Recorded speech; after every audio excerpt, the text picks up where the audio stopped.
Bonjour à tous, bienvenue en direct du plateau Village Chemance au Salon international de l'agriculture pour la dernière émission du Grand Rendez-vous. Une semaine de festivités, de rencontres, de découvertes. Et puis pour cette émission, Charlotte, on va avoir le plaisir de rencontrer, on le voit, beaucoup de gens, de découvrir beaucoup de choses. Hein. Tout à fait. Alors nous allons commencer...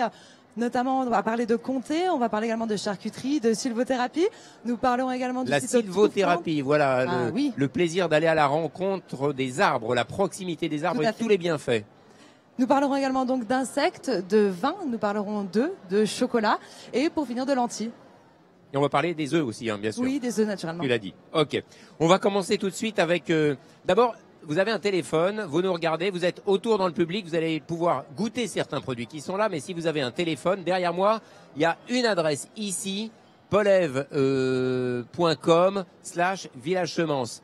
Vous aussi à table, là, autour du plateau, vous avez le droit de vous loguer, vous mettez votre prénom, vous jouez, qu'est-ce qu'on gagne?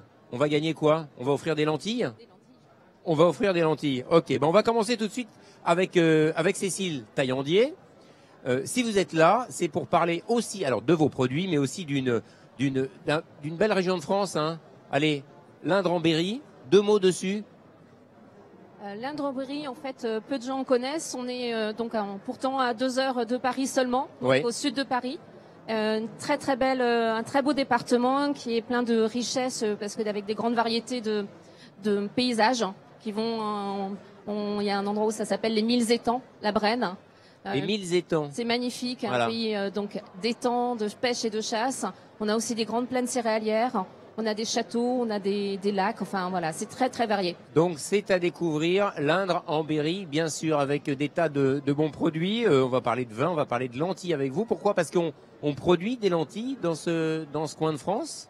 Voilà, depuis à peu près 60 ans, donc la lentille a été introduite dans nos terres berrichonnes, la lentille verte du Berry.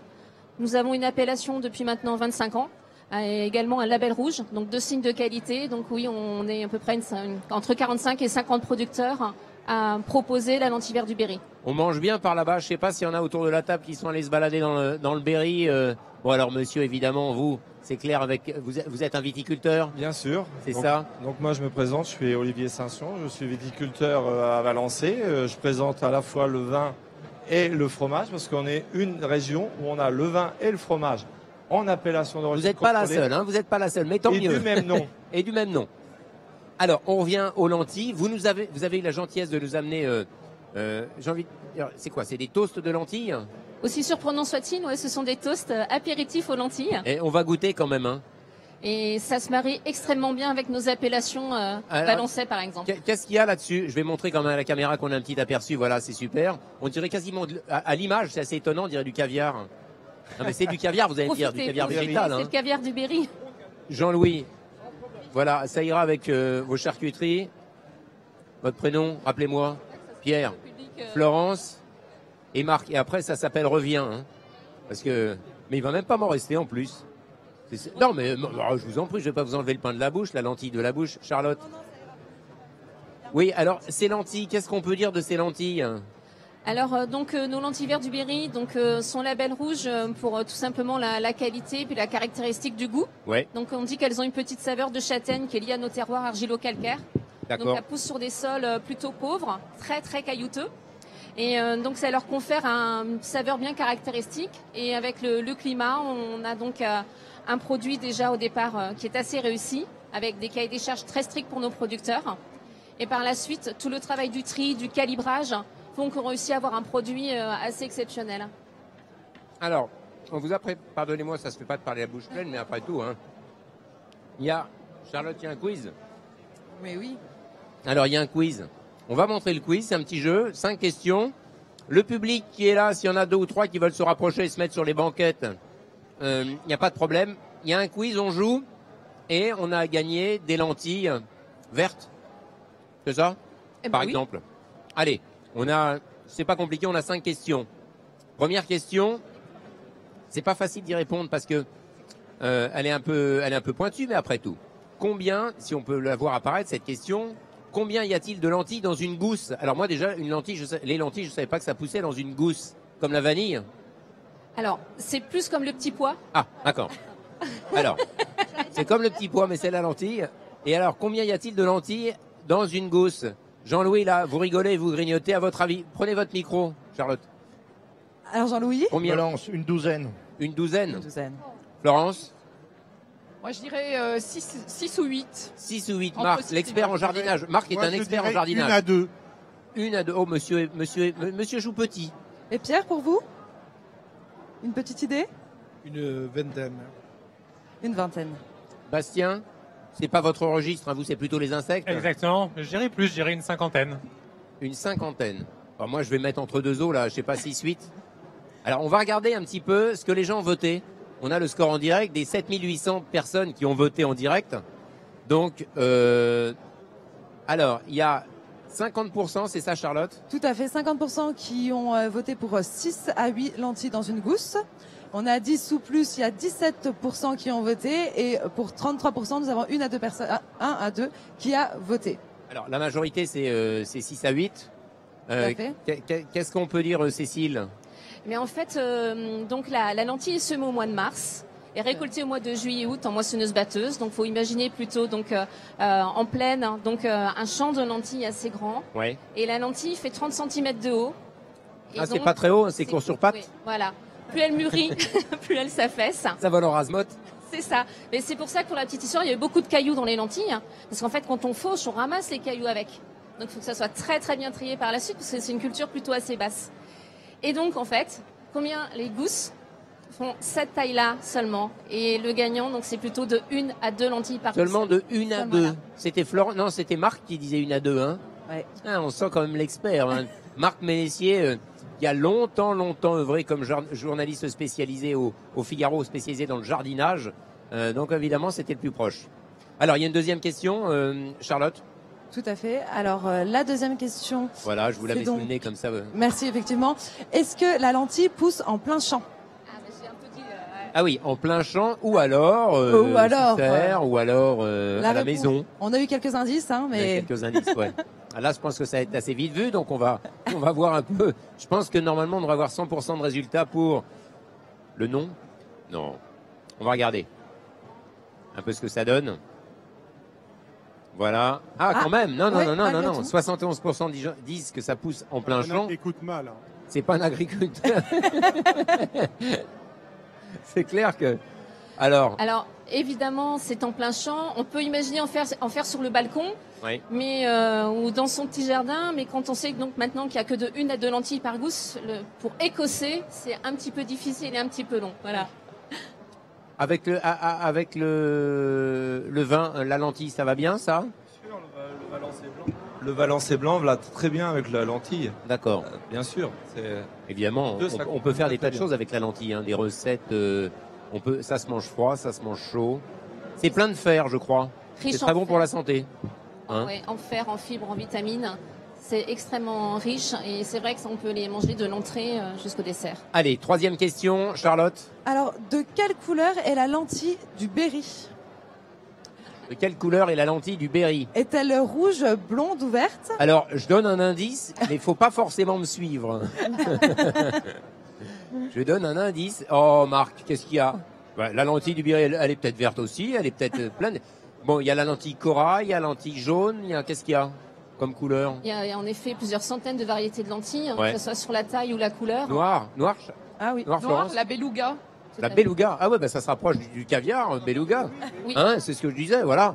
Oui, complètement. Alors, on regarde qui a voté pour quelle couleur, parce que j'ai pas vu les trois couleurs, moi d'ailleurs. On les a vues? Oui, tout à Alors, fait. 29% des gens ont voté pour le rouge. Les blondes en minorité 14% et en tête les vertes. Ah ah ah. Il y en a qui m'ont suivi les amis, Il y en a qui sont 57%. un peu daltoniens. quoi. Alors la couleur de cette lentille du Berry, elle est de quelle couleur? Elle est verte, hein, tout simplement. Ah, L'appellation bah oui, hein. lentille vert du Berry. Hein, vous voyez, fallait me Alors, suivre, hein, rouge, Charlotte. Je donne peut-être. de bons on- indices. On a pu confondre avec le label rouge, peut-être. Ouais. Mais non, elle est bien verte et D'accord. c'est ce que la majorité des Français préfèrent dans leur assiette, la lentille verte. On va rester sur la couleur, Charlotte, avec une autre question. Sur la couleur aussi, mais qui concerne cette fois. Donc, cette fois-ci, la prochaine question. De quelle couleur est la fleur de Ah, lentille? ah. Alors là, soit elle est rouge, bleue ou blanc-violet.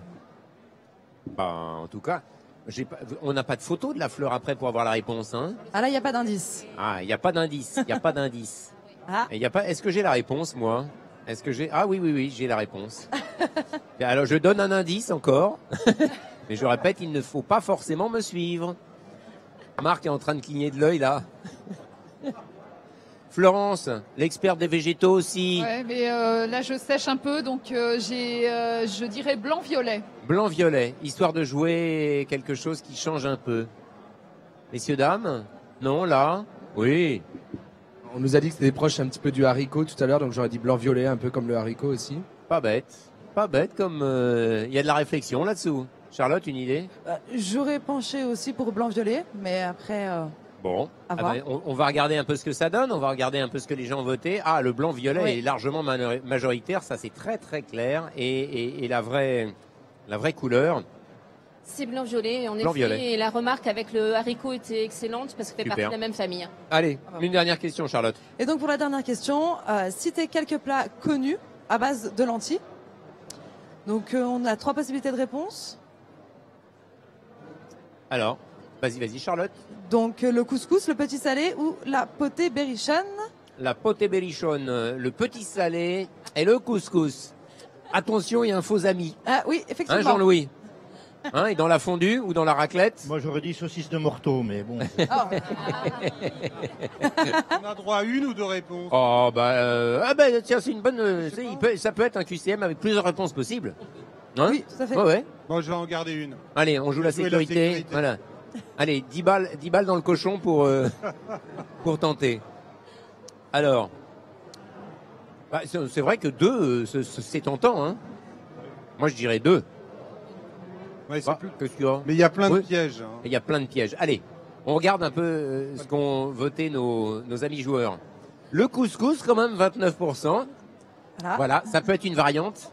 Par contre, la potée berrichonne, alors là, 0, hein. Personne. Le petit salé, 71%. Évidemment, la bonne réponse, c'est... Bah, c'est très très connu évidemment pour le petit salé ou la saucisse de morteau Ouais. au lentilles vert du Berry. Oui, complètement. Bon, La potée super. berrichonne, c'est avec quoi? On est plus sur du chou, des pommes de terre, mais beaucoup moins lentilles. Ce serait, Et, Marc, voilà. ce serait peut-être à tenter, la potée Comment berrichonne. Ce serait à tenter, peut-être, Marc, la potée berrichonne avec du chou, des lentilles. Voilà. Ouais.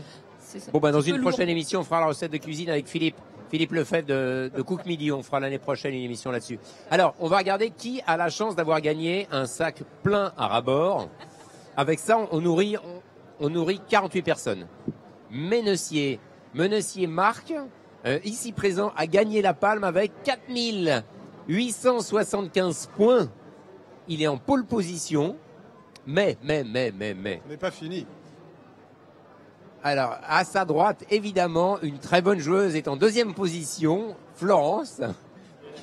Voilà. Donc, Elle a copié sur moi. j'ai déjà écoulé.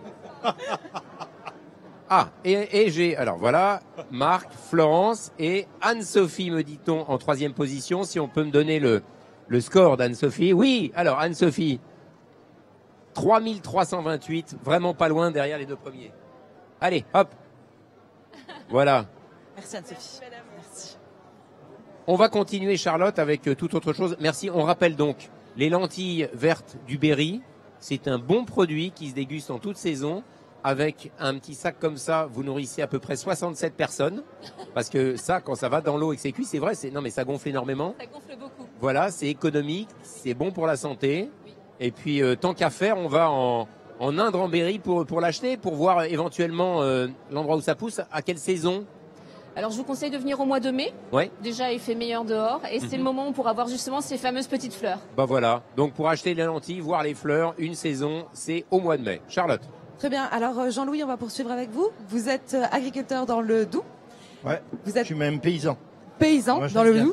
Doubs. Ce mot est très à la mode ici, hein. C'est vrai. Ouais. Et c'est bien. Et c'était le slogan des années 80, pas de pays sans paysans. Effectivement. Voilà. Bah, Vous ça êtes- continue. Vous êtes également donc président des Amis du Comté. Du comté. Tout à fait. Alors est-ce que vous pouvez nous parler un petit peu de ce que vous faites ça- Alors, qu'est-ce que je fais? Alors devant vous, il y a un indice hein, quand même. Ah non, c'est pas celui-là, c'est là. Euh, Et c'est un peu plus loin. Non, c'est mieux là. c'est Mais bien. à partir du moment où on fait du fromage, il y a du petit lait, et à partir du moment où il y a du petit lait, il faut nourrir les cochons, et à partir du moment, et on peut se retrouver là aussi. Mais notre principale production est donc du lait à compter. J'ai une exploitation de 70 laitières, et en GAEC, donc dans un village du Haut-Doubs. Je vais faire goûter. À 850 mètres d'altitude, et donc fabrication essentiellement de comté dans la fruitière. Et donc faisant partie de l'interprofession. Et donc comme c'est une interprofession, on a créé une association, les Amis du Comté, qui eux servent à la promotion du produit.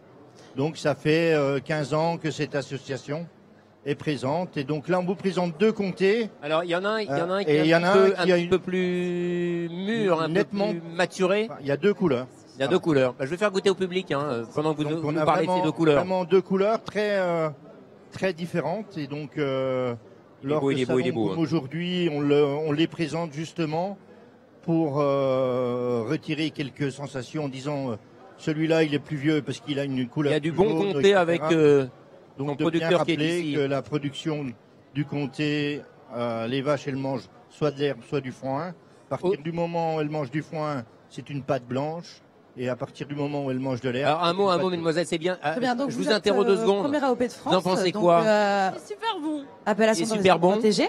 Ouais. Est-ce que vous pouvez également un peu Il nous paraît que c'est détailler, bon, monsieur. Qu'est-ce que vous en pensez? Le cahier des charges, notamment, par exemple. Exceptionnel. Alors ouais, on a beaucoup de plaisir à être la première AOP de France, avec une vraie progression. Hein. Donc moi, quand j'ai commencé producteur de lait à Comté il y a 30 ans, on était à 32 000 tonnes, on en est à 59 000 tonnes actuellement. Donc une progression, mais qui a été encadrée par l'interprofession, avec une répartition équitable, dirons-nous, chez les 3 familles qu'on retrouve dans le comté, qui sont les producteurs de lait, les fromagers et les affineurs. Donc chacun est censé bien faire son métier. Par contre, quand le métier gagne, chacun retouche de l'argent, et ça c'est une véritable... c'est un combat de tous les jours, mais c'est aussi ce qui différencie le comté. Vous voulez goûter? En tout cas, il a un franc succès, autant vous le dire tout de suite, dans vrai. le public. Prenez du temps, hein. Il faut prendre le temps pour le déguster. Ah oui, c'est ça. On ne se savourer. jette pas dessus, on le mâche délicatement, c'est ça? Comment? On le mâche délicatement, il doit s'exprimer en bouche. Ouais, on le regarde déjà. Il faut l'explication de la couleur. Il faut combien de litres de lait pour arriver à faire un fromage comme celui-là, par exemple? Alors, on fait une meule globalement de 40 kilos. Et pour faire une meule de 40 kilos, donc il faut 400 litres de lait. Donc à l'origine, 400 litres de lait. Donc ce qui explique qu'on retrouve, qu'il n'existe pas de comté fermier, par exemple. Puisque obligatoirement dans la charte qu'accompagne le comté, c'est obligatoirement un mélange de lait. D'accord. Ça veut dire qu'il faut au moins 2 laits. Ah, il faut plusieurs producteurs, Voilà, au moins 2 producteurs, au moins 2, voire 5. comté. Donc on demande, donc il n'existe pas de comté fermier. Donc tous les comtés sont fabriqués dans des fruitières. Il y en existe encore 150 dans la zone, une zone AOP qui comprend le département du Jura dans sa totalité, département du Doubs, hormis la zone autour de Besançon, et une partie de l'Ain aussi. On ne sait pas, mais donc la montagne du Jura, on fabrique donc ce fromage. Servez-vous les amis en priorité, avec d'autres. Hein, il y a le Mont d'Or, le Morbier et le Bleu Jex qui sont aussi présents là sur notre stand, puisqu'on on représente les 4 AOP de Franche-Comté. Ça marche bien, ça se vend bien, ça plaît toujours? Alors ça, les gens viennent.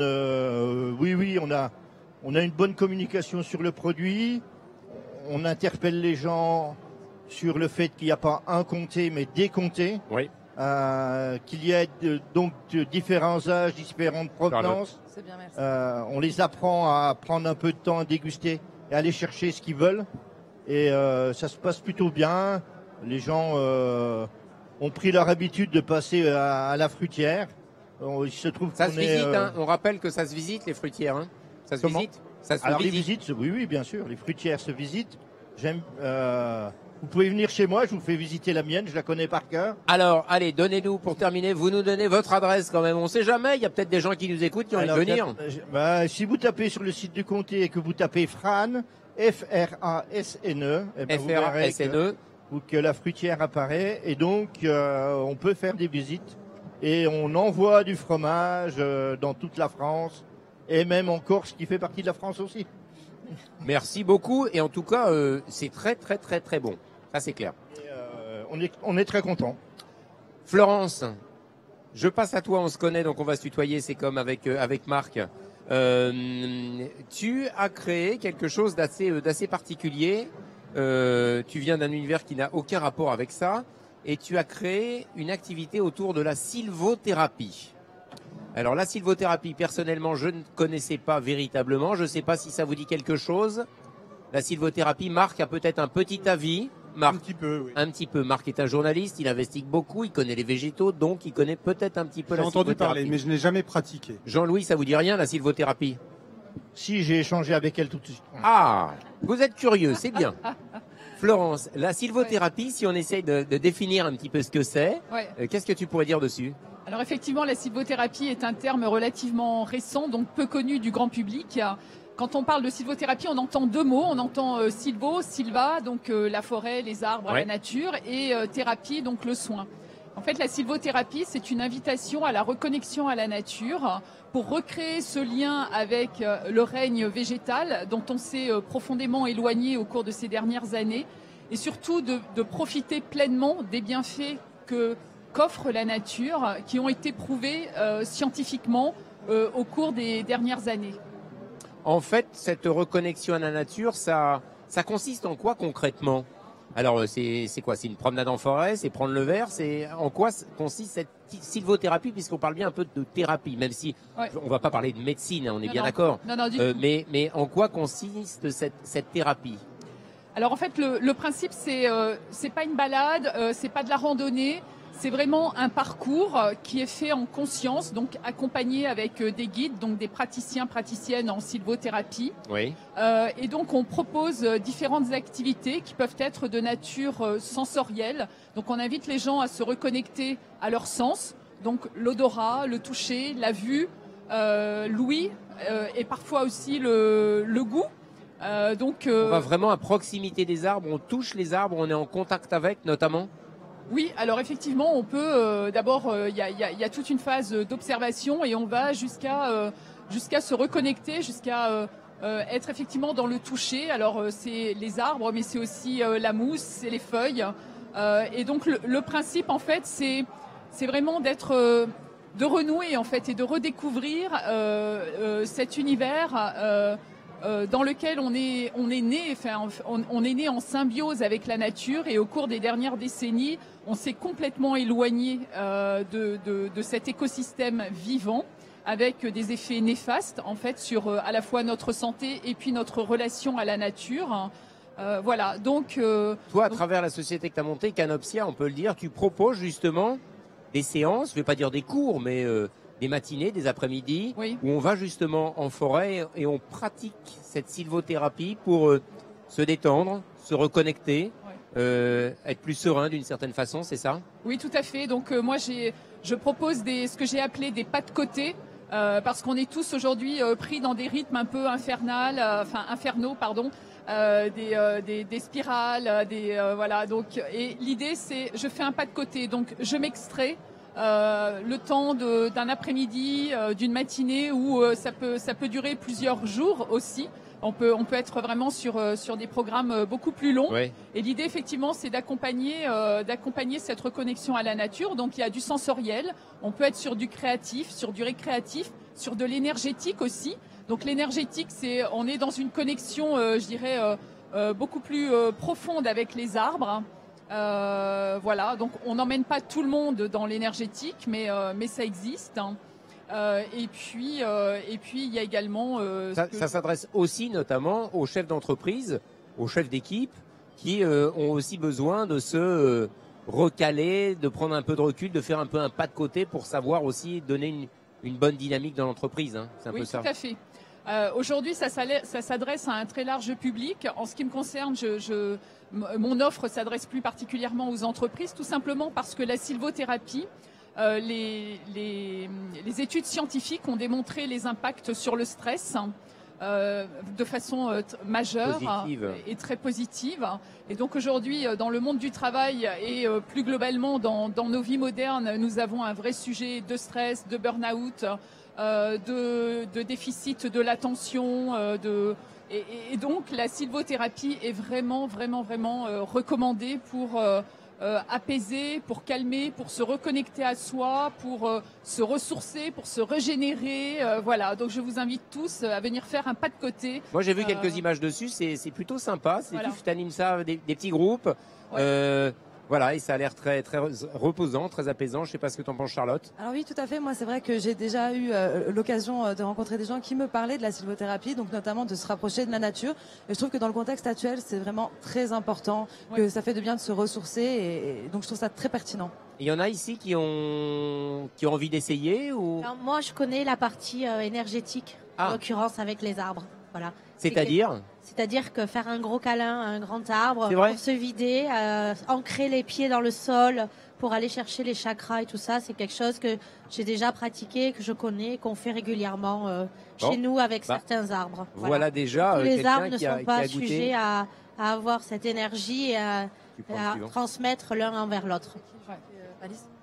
Merci. Bon, en tout cas, Florence, Canopsia, c'est le nom de l'entreprise, le nom du site. Il y a un site pour en savoir un petit peu plus. Ouais. On aime bien la biodiversité et la grande diversité des sujets abordés dans Village Semence. Voilà, c'est un exemple.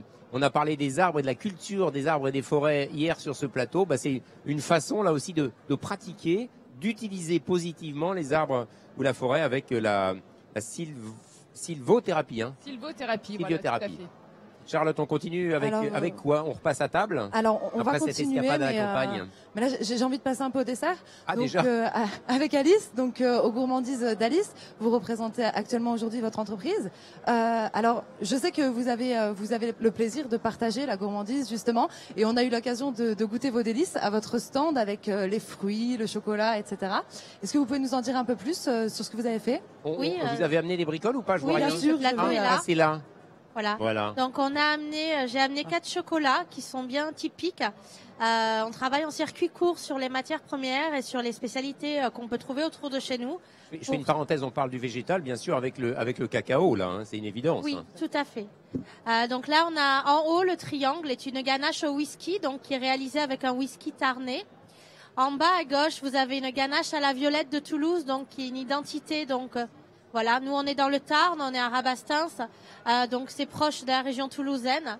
Et sur votre autre extrémité, nous avons réalisé un chocolat à base de figues et de vin.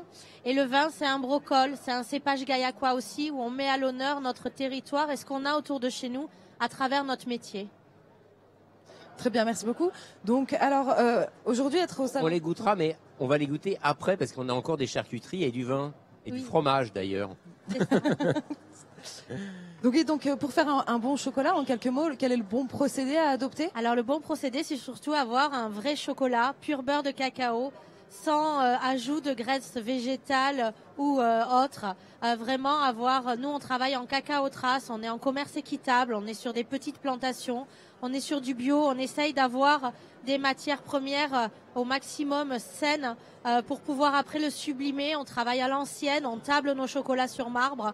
Donc on a une éthique et une continuité de nos produits pour que le consommateur se retrouve dans le chocolat. J'ai une question toute bête, enfin deux. Les chocolats, ça se garde combien de temps quand on les achète? Alors ça dépend les chocolats. Enfin, si on est gourmand, ça reste pas longtemps, ça c'est vrai. Alors oui, souvent les gens nous disent je peux les garder. Oui, alors dans 2 jours il y en a plus. Bon, alors. Et ils reviennent le lendemain. Vous risquez rien. Après il y a toutes sortes de chocolats. Si on part sur une ganache, là sur le plateau vous avez des ganaches. Nous on travaille sans conservateur. Donc on inclut de la crème à l'intérieur. Donc forcément, je vais les ouvrir allez-y, pour voir dedans. On est sur 3 à 4 semaines maximum de conservation sur un bonbon comme ça. Après, sur les chocolats, dites une tablette de chocolat ou tout ce qui est plaque à casser, vous pouvez aller jusqu'à 6 mois sans problème. Parce que... Quel malheur, 6 mois. Alors, c'est rare. Ils vont être malheureux comme ça. Hein, Marc, Florence? Non, mais sauf si on les oublie, voilà. 6 mois, oui, alors là, 6 mois, c'est les désespérés. Des fois, on a les grands-mères qui font les réserves dans les placards, mais des fois, je dis bien. Si les petits-enfants sont pas passés avant pour hop, et il y en a plus. Voilà, je les ai ouverts. Ils sont beaux dedans, hein. Oui, il faut regarder la régularité de l'enrobage, la coque et l'intérieur. D'accord. Alors, et si moi je veux faire mes chocolats moi-même, c'est possible quand même? Des petites choses toutes simples. On peut? Alors oui, mais Bon, il on y va a- pas être aussi talentueux que vous, hein, c'est sûr. non, mais il y a quand même une base, c'est que pour travailler le chocolat, on lui fait faire une courbe de température, on le chauffe à 45, on le redescend à 26 et on le remonte à 31. Sans ça, vous Et là, il aurez faut un quelque chose méga de thermomètre. gris, de 45, pas beau. 26, et combien? 31. Oh là là là là. Donc il faut déjà un thermomètre pour Ah commencer. ouais, ça c'est clair, oui. D'accord. Alors, où est-ce qu'on peut trouver vos chocolats, Alice? Alors nous, on a des points de revente donc sur la Je vais région. goûter un petit peu au public. Hein, Oui, allez-y. parce que sinon, ils vont finir par envahir le plateau. On a des Ah, points vous, de vous en aurez revente après. sur la région toulousaine. On travaille avec la Ferme des Violettes, qui est un magasin de producteurs. Donc nous, c'est notre. Ils sont beaux, hein. Donc, nos points de revente sont des magasins de producteurs.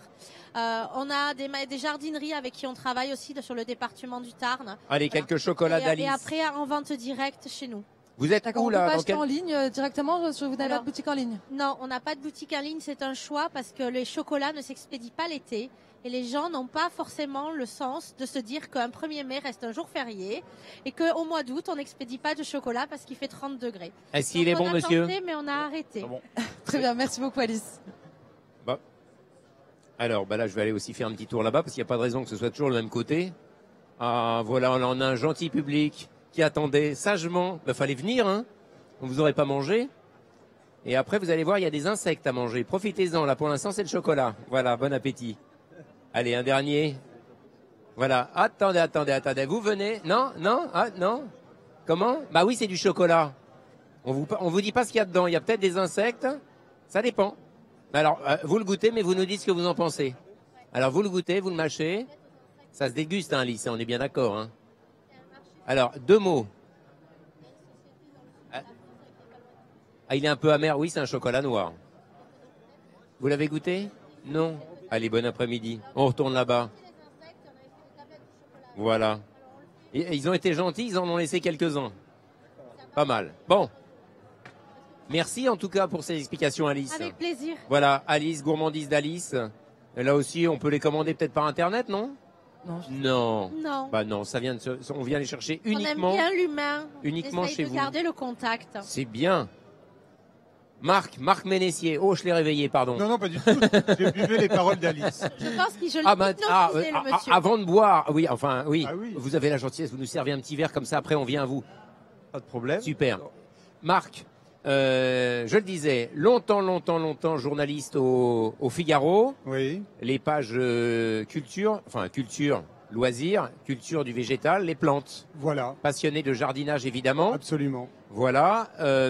Tu as décidé de franchir un pas et de t'adresser à tous ceux qui aiment toujours les plantes, les végétaux, en reprenant un site internet consacré aux plantes, qui est un peu une mine d'or, et c'est pour ça qu'on en parle aujourd'hui. Une mine d'or pour trouver la plante, les plantes que l'on a envie de planter à proximité de chez soi. Tout l'intérêt, c'est pas forcément d'aller dans une grande surface pour trouver les plantes, mais de trouver des petits producteurs, c'est ça?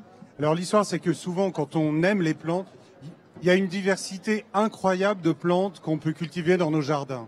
Il y en a des dizaines de milliers, et beaucoup de gens sont vraiment passionnés de plantes, ont une grande connaissance des plantes, mais ils ne trouvent pas toujours, quand ils vont dans une jardinerie, ils ne trouvent pas toujours la plante qu'ils veulent planter chez eux. Ah oui, dans variété. Dans les jardineries, même grandes, un peu conséquentes, il n'y a pas évidemment tout. Toujours le choix, voilà. On a une idée du nombre de variétés de plantes qui existent, qui sont plus ou moins à la disposition des jardiniers? Il y en a des dizaines de milliers.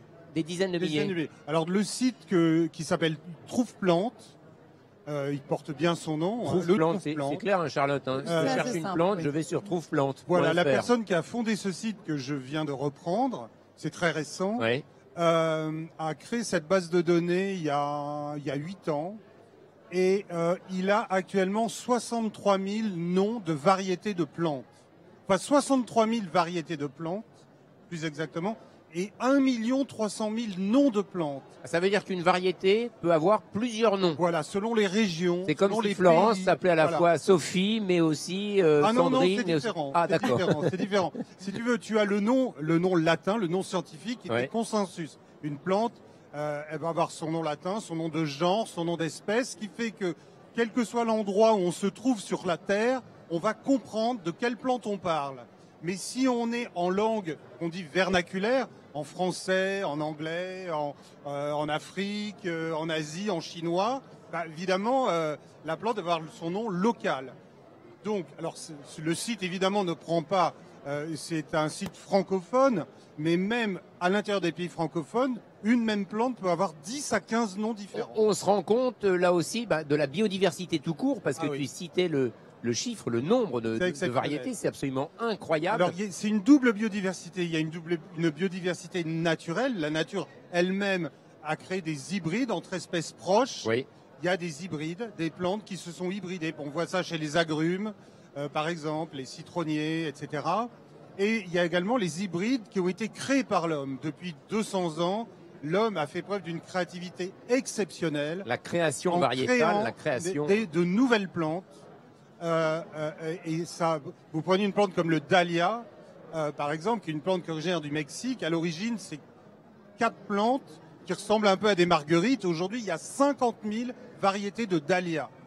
C'est exceptionnel. Il y a des amateurs de jardinage ici, un peu autour de la table. Moi, j'aime bien les fleurs. Ah, je crois. Alice, elle est formidable parce que d'abord, elle connaît tout sur tout. Elle connaît la sylvothérapie.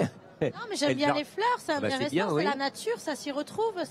Et c'est vrai que c'est pas mal d'avoir un site qui aide à, là aussi, le gros intérêt, c'est de trouver des plantes à proximité de chez soi. Hein. Alors l'histoire, c'est que c'est un site, c'est très simple. Vous rentrez le nom de la plante, c'est pas forcément le nom latin, le nom, telle plante, vous connaissez son nom.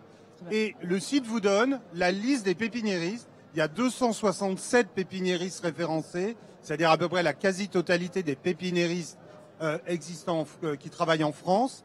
Et vous avez la liste, des fois vous pouvez avoir seulement 2, mais jusqu'à 15, 20, 30 adresses. Selon l'endroit où et vous habitez, je sais pas, en Normandie, bah vous allez chez le pépiniériste qui va. Donc c'est vraiment un service très intéressant. Et moi je m'interroge, pardon. Donc en fin de compte, moi qui suis débutante en jardinerie, est-ce que lorsque je trouve ma plante, je trouve aussi comment la planter, comment l'arroser, comment m'en occuper? Ah oui, le site donne des explications, absolument. Et puis de toute façon, le pépiniériste va vous expliquer. Un vrai pépinier, si vous voulez. L'idée, c'est de vraiment... on rappelle le métier de conseil d'un pépiniériste. Le pépiniériste, voilà, c'est ce que vous n'avez pas forcément en grande surface. Je dis pas forcément, parce que vous avez des grandes surfaces qui font un vrai travail de conseil. Bien sûr, bien sûr. Mais l'idée, c'est vraiment c'est aller du jardinier au pépiniériste. C'est un peu comme on va du producteur au consommateur. Hein. Là, c'est d'aller directement chez un pépiniériste. Et puis, au bout d'un moment, quand on connaît son pépiniériste, il y a des liens d'amitié qui se créent. Et le pépiniériste va vous dire exactement. Parce qu'il faut voir qu'une plante, selon la région où vous vous trouvez, selon le sol de votre région, le sol de votre jardin, les conseils vont être différents. Donc c'est très important d'avoir le conseil direct avec le producteur. Très bien. Qui en général le fait avec plaisir. Merci beaucoup en tout cas. Alors maintenant, si on peut... On rappelle juste le nom de ton site. Alors c'est Le Trouve-Plante. Le Trouve-Plante. Le Trouve-Plante est sur Google. Alors je précise quand même que ce site a été créé par monsieur Bernard Merlet, qui a un très beau jardin en Seine, dans les Deux-Sèvres, à côté de Poitiers, qui s'appelle les Jardins du Guet.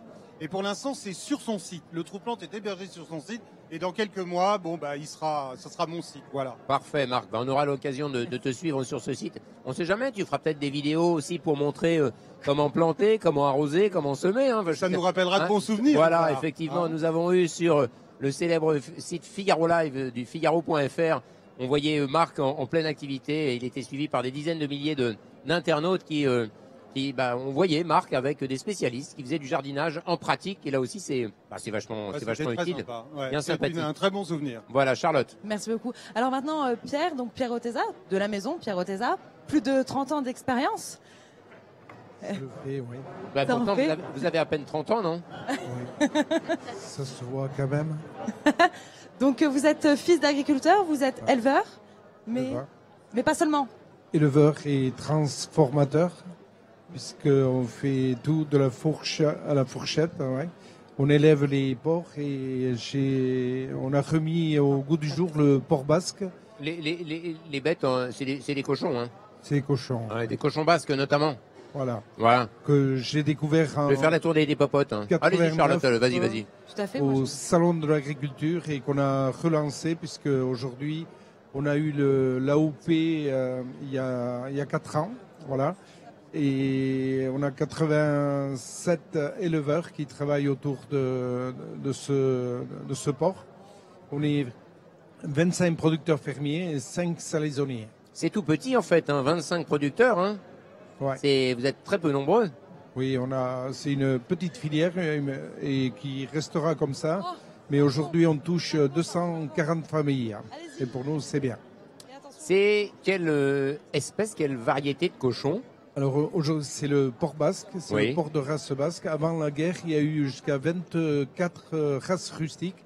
Chaque région de France avait sa race. Aujourd'hui, il n'en reste plus que 6. Ouais, on l'oublie, ça c'est vrai qu'il y avait autant de races de cochons qu'il y avait de régions, hein, et au fur et à mesure ça disparaît. Alors on tend à essayer de les redévelopper de nouveau. Hein. Voilà, aujourd'hui il y a 6 races qui ont été sauvées et sur les 6 races, il y en a 3 qui ont une AOP.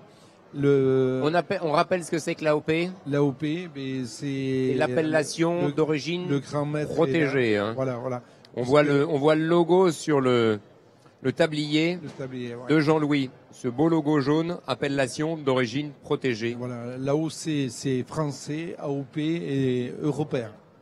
Vous avez eu à droite? Non, vous n'avez pas eu. Il y a même un couteau là, pour les courageux. Là vous avez la saucisse sèche. Alors la saucisse sèche, voilà, la voilà, elle est déjà bien entamée. Ça a fait fureur, ah oui honnêtement, ça a fait fureur là dans le public. L'aller-retour, comme on appelle, ça a du goût. Bon. Voilà. Et dites-moi là, le gros saucisson, enfin non, c'est pas un saucisson, ça, qu'est-ce que c'est? C'est le Jésus. Ah, le Jésus. Jésus, on en fait Jésus. Un par cochon.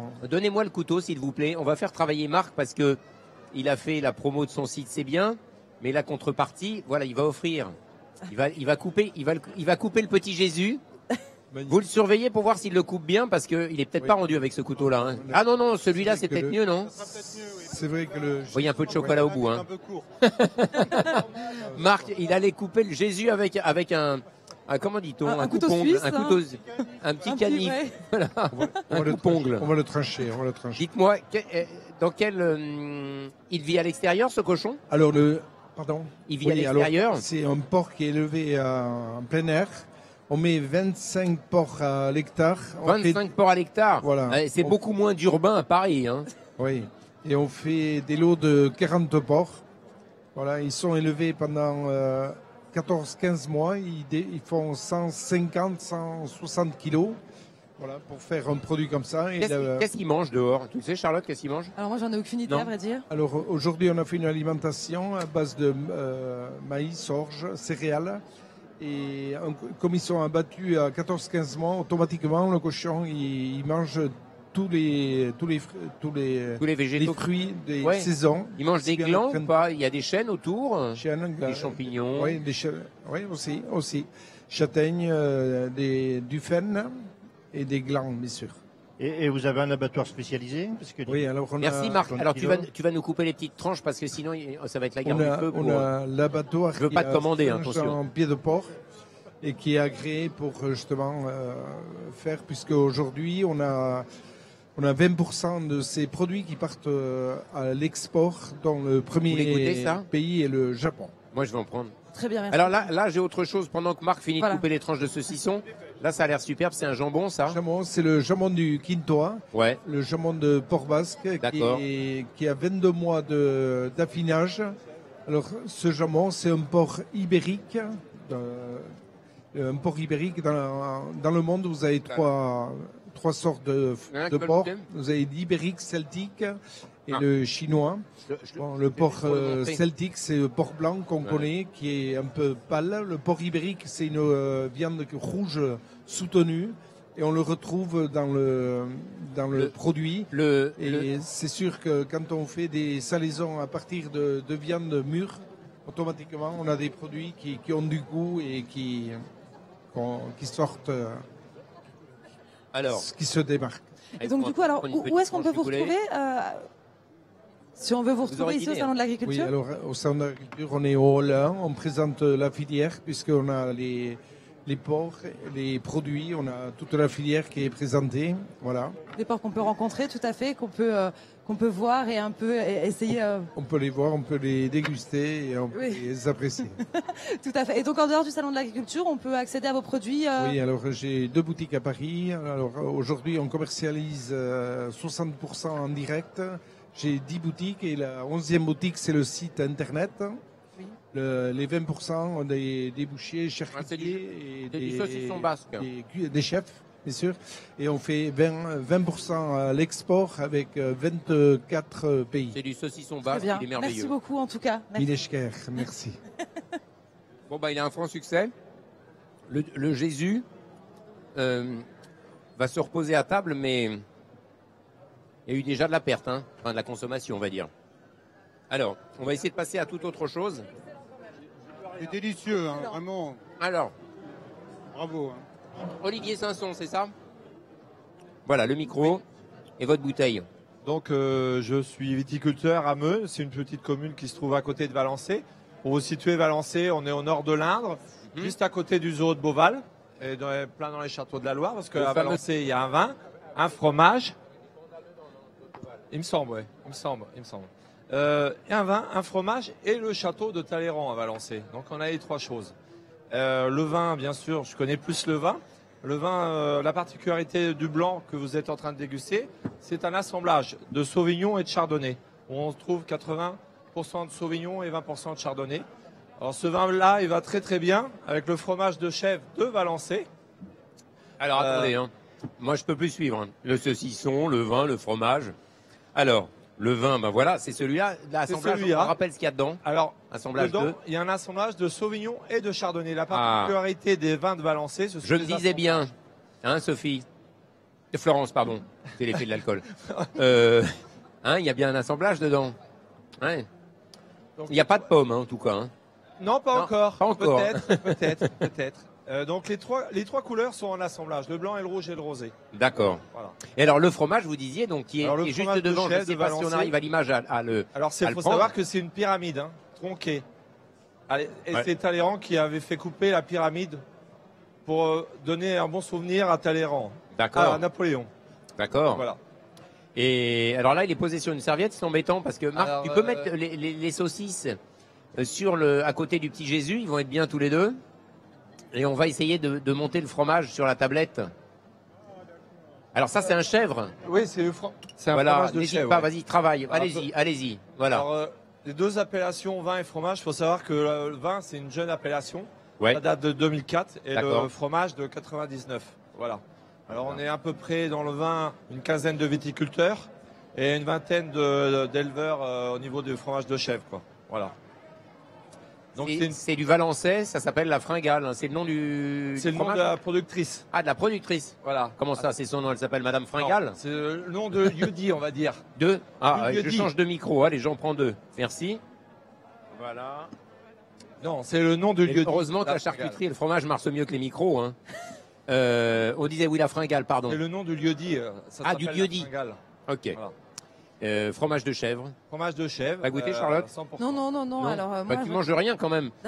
Tu m'as dit, parce que pour Charlotte, c'est sa première émission. Tout à fait. Elle m'a dit, j'ai vraiment envie de participer à l'émission, beaucoup plus que sur les sujets économiques, de culture. Là, elle m'a dit, tiens, ça m'intéresserait. Elle a su que Marc Ménessier était là, donc elle s'est dit, tiens, je viens. Alors j'ai cédé. Il faut goûter aussi. J'ai un peu insisté, évidemment, mais alors je suis allergique au fromage. Voilà. Donc c'était bien malheureux. Alors là, mais malheureusement, pour éviter de gonfler, j'ai préféré éviter. C'est sûr. Par contre, le vin, moi je suis pas allergique et je le trouve vraiment excellent. Et d'ailleurs, je m'interrogeais comment on goûte du vin, comment un vin est bon. C'est la fête, on entend des brouhahs. Déjà, faut le sentir, le humer. Donc, c'est un millésime 2019, le dernier millésime, qui est un très beau millésime. Non, c'est la bouteille, je voulais humer, moi. Ah, d'accord. C'est le dernier millésime 2019, qui est un très beau millésime, avec, comme tout le monde sait, très chaud, mais pas mal de fruits, de la minéralité, parce qu'il faut savoir où je me trouve, on est sur la pierre à fusil, le silex, blond. C'est une particularité de notre région, enfin de ma commune, parce qu'il faut savoir qu'il y a encore 2 tailleurs de silex. Oui, ça existe. Des tailleurs de silex? C'est les 2 seuls qui existent dans le monde, qui sont présents sur notre commune. Voilà.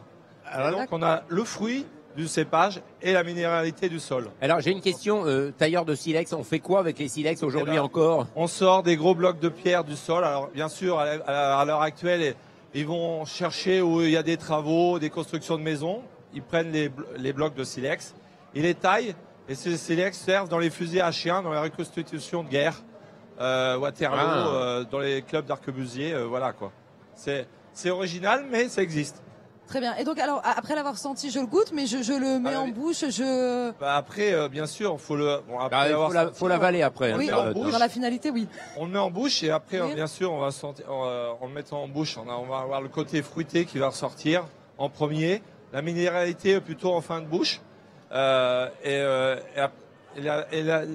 l'avantage après. Moi, je vais faire goûter un peu le fromage, la fringale. Avec du fromage de chèvre, qui va aller très très bien, quoi. Merci beaucoup. Alors voilà le fromage en question. Mais ça va aussi du lieu-dit la fringale. L'hiver du Berry. Hein. J'ai même vu qu'on pouvait mettre du vin dans le chocolat. Carrément la fringale. Voilà, là on a la mise au point. Oui, l'alcool n'était pas encore efficace sur le cadreur. Il est encore capable de faire le point. Problème. Allez, voilà. On a nos 3 élèves tous sages qui ont goûté le chocolat tout à l'heure et là qui vont goûter ce petit chèvre qui est pas mal. Hein. Il est comment? Très bien. Ouais. Il est bien. Voilà, il est bien. Bah, on est bien nous aussi. Hein. Bon. Après, non, on a mangé pas mal de choses. Qu'est-ce qui nous manque encore? Ah, bah oui, il nous manque des insectes, Charlotte. Tout à fait. Ça m'intéresse. Voilà. Innovafeed. Avec Bastien Augéry. Bonjour Bastien. Bonjour. On vous a pas beaucoup entendu parler. La faute est de notre côté. On vous a pas beaucoup donné la parole. Donnez-moi ce que vous avez devant vous. Voilà. Alors, ça, je sens que les gourmands vont se régaler. On a devant nous, qu'est-ce que ça vous inspire?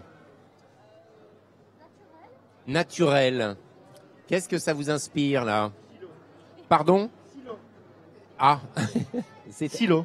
Silo. Des petits silos. Oui, voilà, c'est ça. Dedans, vous repérez quoi? Celui qui est le plus près de vous, là? Non, mais si vous regardez ce qu'il y a dedans. De larve. Voilà. De l'huile de larve. De l'huile de larve, ok. Ça vous tente, les amis? Vous voulez goûter? Non? C'est la vie. Ah, Florence, c'est vrai que Florence risque tout. Alors, en fait, ça ne se mange pas. Enfin, ça ne se mange pas pour l'homme dans l'absolu, bien que.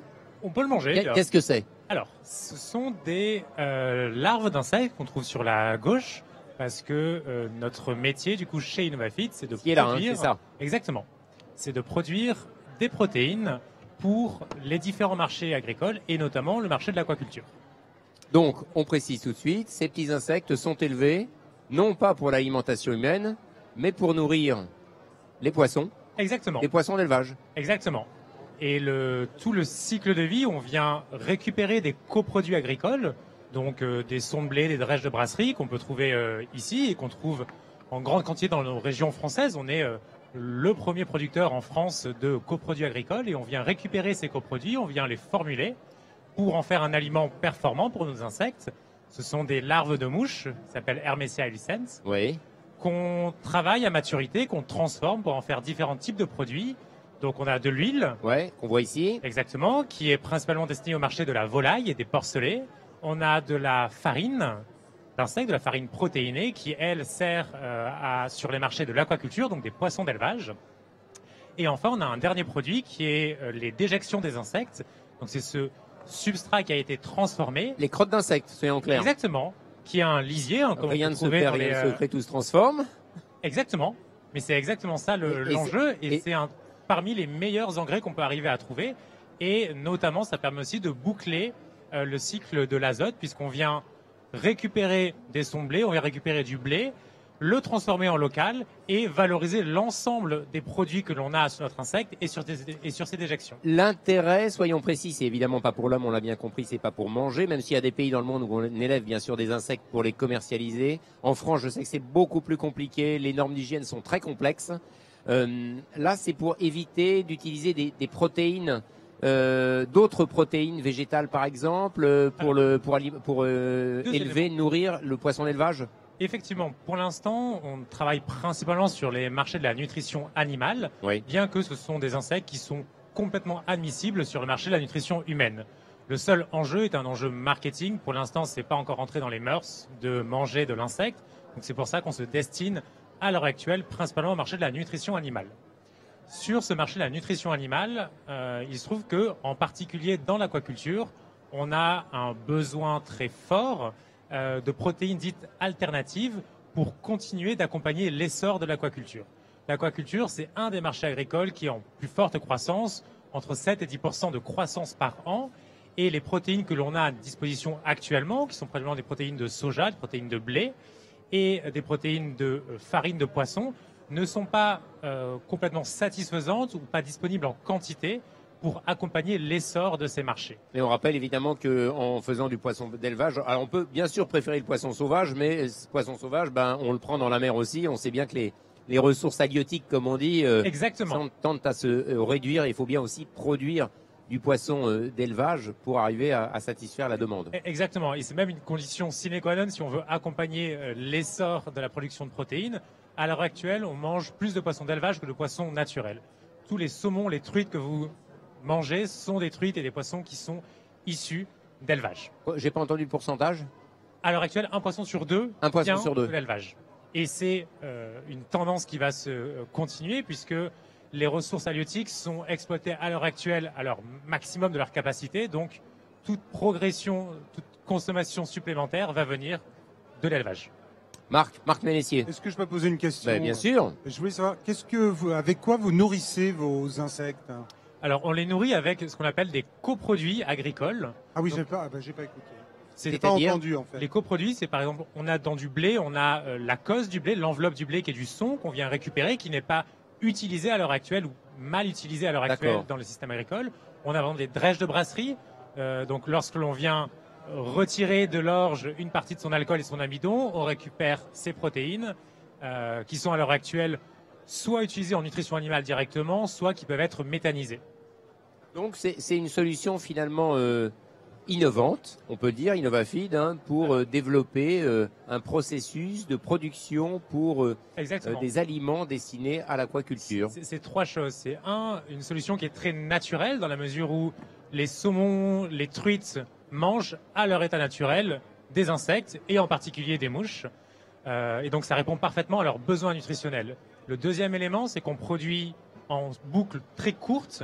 Donc on vient récupérer des coproduits, on vient les valoriser en local, donc on vient limiter les émissions carbone et donc en faire un produit qui est extrêmement performant d'un point de vue environnemental. Et le troisième élément, c'est qu'on participe aussi au renouvellement de la biodiversité en limitant la pression sur les ressources halieutiques. Parfait. On rappelle le nom de l'entreprise, c'est Innovafeed. Innovafeed, exactement. Voilà, je ne sais pas s'il y en a qui veulent se lancer dans l'aquaculture, mais après tout, on sait déjà où aller trouver à manger pour tous les poissons que l'on mange à l'heure actuelle, toutes les truites que l'on mange que l'on achète chez Auchan, sont des truites issues d'une nutrition basée à l'insecte.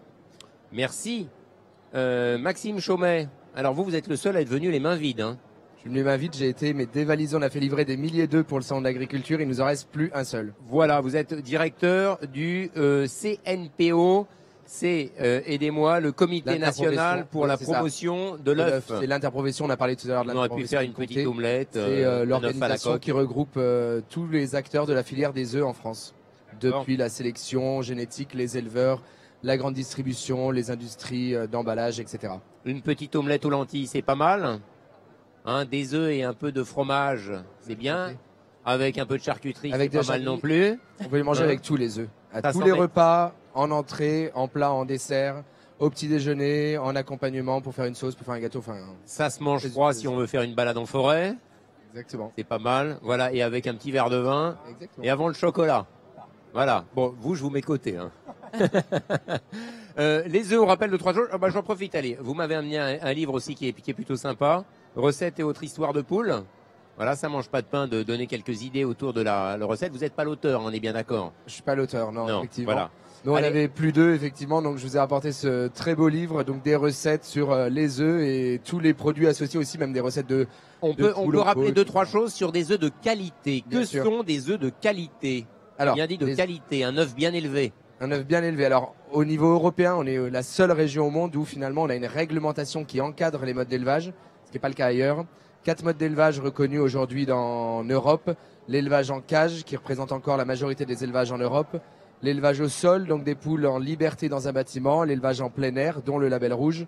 Et l'élevage biologique, avec une tendance, bien sûr, en France, en Europe, mais dans le monde aussi de manière générale, à aller vers de plus en plus vers des élevages qu'on dit alternatifs à la cage.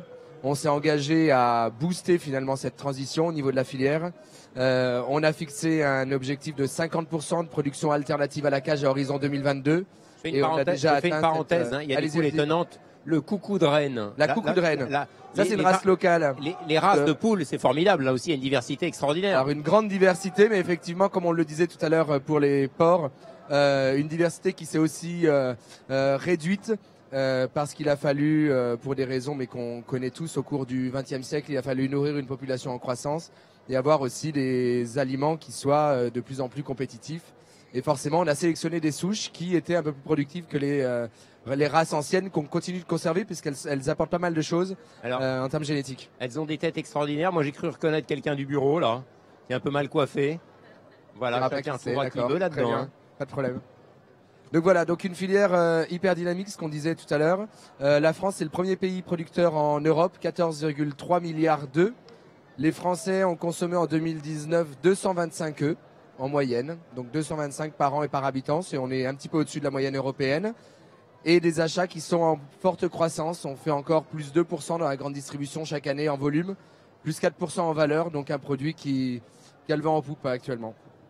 Moi, je suis désolé, je suis plus intéressé par les poules. Là, elles ont des robes, des plumages, Charlotte. Oui, tout à fait. Formidable. Elles sont d'une beauté. C'est une race anglaise, celle-ci. Ça donne envie d'avoir une poule dans son jardin. Pour ceux qui ont la chance d'avoir. Les offrir. C'est extraordinaire.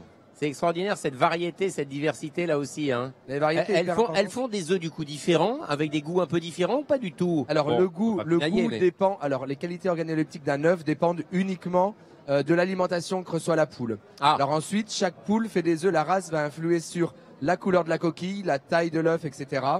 La couleur du jaune, c'est uniquement l'alimentation de la poule. Le goût, la couleur, etc. C'est vraiment que l'alimentation. Donc pas de différence qualitative entre les œufs. Bon, et puis un œuf, c'est plein de bonnes choses, hein, on le rappelle, hein, évidemment. Un œuf, c'est 13 oligo-éléments et minéraux. C'est seulement 75 calories. C'est nutritif. C'est la protéine la moins chère, la protéine animale la moins chère sur le marché. Et ça explique aussi l'engouement des Français. 98% des Français consomment des œufs. 2 points de plus qu'il y a 2 ans. Donc voilà ce que je peux dire sur les œufs. Hein. Très bien. Alors moi j'ai une petite question, moi qui aime beaucoup manger. Vous auriez une recette à nous donner là, votre préférée? Alors, la recette préférée des Français, vous la connaissez peut-être? Pas du tout. C'est quoi, l'œuf au plat. Un œuf au plat, le classique. Alors moi, un œuf au plat, c'est à la poêle, un petit peu de beurre, ça frétille bien fort, hop. Et j'aime bien mettre un soupçon de vinaigre à la fin. Le déglacer avec un peu de vinaigre. Ah, Marc, il n'est pas très emballé, si? Ah, d'accord. Voilà. Et des mouillettes de pain, même si c'est un œuf grillé. Ah oui, non mais à la truffe, là, comment vous y allez? Non mais tant qu'à faire, hein, il faut. Ah oui, mais bon, Jean-Louis, pas sérieux. C'est ça qui est fabuleux dans l'œuf, c'est que même la recette la plus simple, sans parler de truffe, juste un œuf au plat avec juste du beurre, une pincée de sel et du poivre. Un truc important, je sais pas si tu le sais, Charlotte, un œuf, on lui donne le goût qu'on veut. À partir du moment où on emballe, par exemple, Jean-Louis, vous parliez de la truffe, c'est connu, on met un petit peu de truffe à côté d'un œuf qui a sa coquille, on le met dans du papier d'aluminium, on le met au frigo pendant 2-3 jours, il prend l'odeur. Mais vous faites la même chose avec autre chose, vous parfumez votre œuf au fromage ou à autre chose, hein. C'est vrai. Voilà. Pourquoi pas, il faudrait. Pourquoi pas au chocolat, ce sera essayé. Allez. Il faut un chocolat bien fort, et peut-être pas le mettre au frigo pour le coup, pour que les arômes... Un entre-deux, je pense, en température, pour le coup. Bon, l'œuf au plat, c'est une bonne idée. Il y en a qui aiment l'œuf comment ici? Moi, œuf dur. Œuf dur. Combien de temps l'œuf dur? Ah, il cuit combien de temps? Alors moi je sais pas, je le laisse et je l'oublie dans ma poêle. 9 minutes. Voilà. Donc, oui, mais alors il y a des experts qui vont vous dire quand on fait ça, l'œuf il cuit beaucoup trop et je sais plus quoi au niveau du phosphore, je sais pas quoi, il sent pas bon quoi. Alors, je vais quand même chercher mes œufs dans mon jardin, donc j'ai peut-être un petit avantage. Pour le coup, j'ai des petites belles poulettes comme dans le livre. Moi, j'ai une recette que j'adore, que ma mère me faisait quand j'étais petit et que je fais encore des fois. Ouais. C'est faire un œuf à la coque, faire des petits dés de pain dans un bol et mélanger ça comme ça. Moi, je trouve que c'est avec des petits dés de porc, des petits des petits dés de pain. Ah, de pain. Ah. Des mouillettes. Moi, je rajoutais les petits lardons. Mais coupés en dés. À une petite lentille et encore éventuellement. Dans un bol vous mélangé. calez. et manger comme ça. Moi, Charlotte, une dernière lentille pour la route. Et c'est très simple. Bon, bah voilà, Charlotte, je crois qu'on arrive au terme de l'émission. Merci à tous, oui, merci beaucoup. Voilà, on va reciter quelques produits rapidement. Allez, le petit Valençay, là, il est de chez qui déjà? Sanson. Pardon? Chez Sanson, domaine Sanson. Voilà, on a les lentilles vertes, du Berry. Ça, c'est bon. En salade, ça, c'est bon. Salade de lentilles. Voilà, un bon végétal. Après, on a les chocolats également. On a les chocolats d'Alice. D'Alice. Voilà, les petits chocolats d'Alice. On a vu que on les a presque tous mangés. J'ai pas fait goûter le chocolat, là, les amis. Vous aurez droit On au les a dessert. gardés. Il vous en reste un petit peu. Le comté. Franche-Comté. Franche-Comté. Personne ne sait où c'est, donc c'est intéressant. Comment ça pour ça? Comment? Très peu de personnes ont du mal à situer. Là. Alors on va faire une carte avec un plan, on va dire c'est ici. Citez-moi 2 villes de Franche-Comté. Oh oui, mais enfin c'est comme si je vous disais, citez-moi 2 arrondissements de la région parisienne. ou, Alors allez-y. Nous on est plus grands. Ah, vous êtes plus grand. Charlotte. On a également eu la charcuterie aussi, de Pierre, merci beaucoup. Et où est-ce qu'on peut vous retrouver sur le salon là, d'ici encore Où ça? Bâtiment 1. Allez, pour ceux qui ont une Au petite bâtiment 1. Bâtiment 1. À l'élevage, au secteur porcin. Tout à fait. Super. Florence Carras, bien sûr. La Sylvothérapie. Et non pas la sylviculture. Non, pas du tout. Et la culture du bois. Voilà, c'est connexe, mais voilà, c'est aller très en différent. forêt, découvrir voilà, ça. Forêt, les parcs, les bois, donc. À travers Canopsia. Voilà, tout à fait. Merci. Pour en savoir un peu plus. Marc Ménessier, évidemment. Le trouve-plante. Trouve-plante pour trouver toutes les plantes qu'on a envie de planter chez soi, Charlotte. Super, je vais apprendre à C'est tout simple. jardiner. Et apprendre beaucoup de choses sur tous les noms. C'est absolument fantastique. Innovafeed. Tout savoir si vous voulez vous lancer dans l'aquaculture, vous aurez de quoi nourrir vos truites et vos saumons. Les œufs, c'est fait. Le chocolat, c'est fait. Les lentilles. Merci Charlotte. Merci Yvan, merci à tous. Allez, bye bye. Et voilà le générique qui partait. Salut.